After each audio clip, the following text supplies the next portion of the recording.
And therefore, the road from Nairobi to Nakuru should be dwelled, and the residents who use that road should not be made to pay toll on that road. Because we may think it's a commercial venture, but it will come and hurt our economy. Because if in our region the corridor roads are not tolled, you are basically telling people to look for options. And our country needs investors much more even than our neighbors, because our neighbors are growing faster than us. Let me talk about just one specific policy, then I'll be done.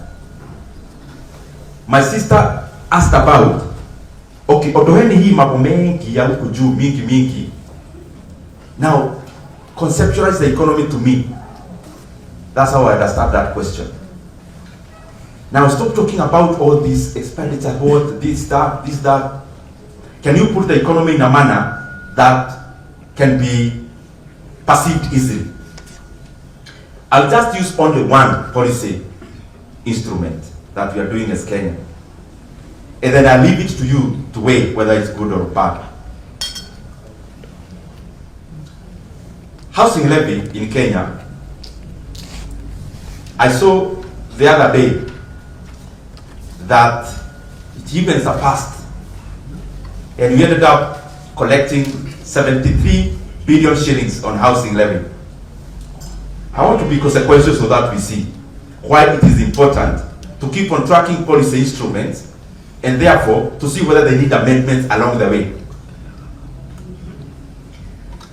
After we instituted the housing levy and we started housing projects in Kenya, I'm just using this as an example. So the government is collecting 73 billion, literally taking 73 billion off the pockets from the private sector and households. Now, what is the output? 1 year that is passed, I'm using the recent data that Kenya has is 2024, where even the housing levy surpassed its target. That's the year I'm talking about.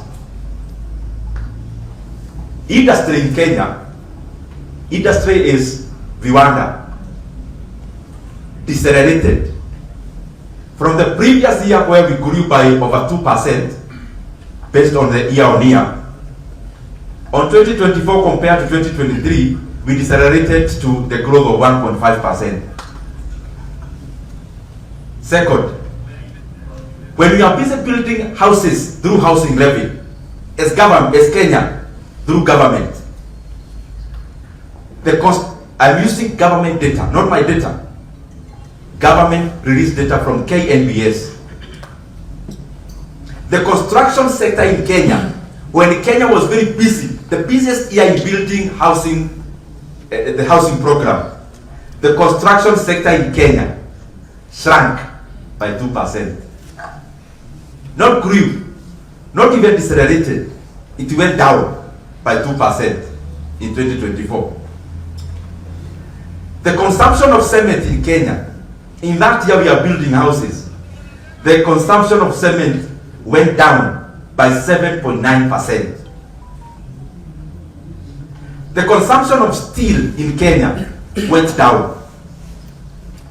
This is the other thing that can make you sometimes wonder. I have seen government officials, and they are saying the housing project has created 300,000 jobs. Others say 500,000 jobs.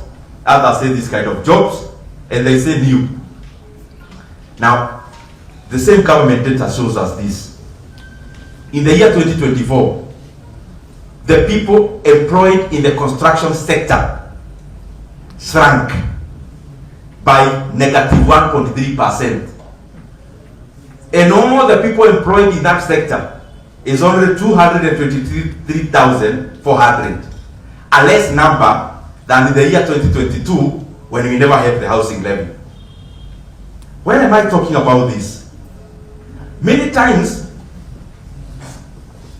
we may be beating drum on this side for celebration, but the economy cannot be cheated. What this is showing is that the money for the housing levy was more efficient for our economy when it was in the pockets of Kenyans. that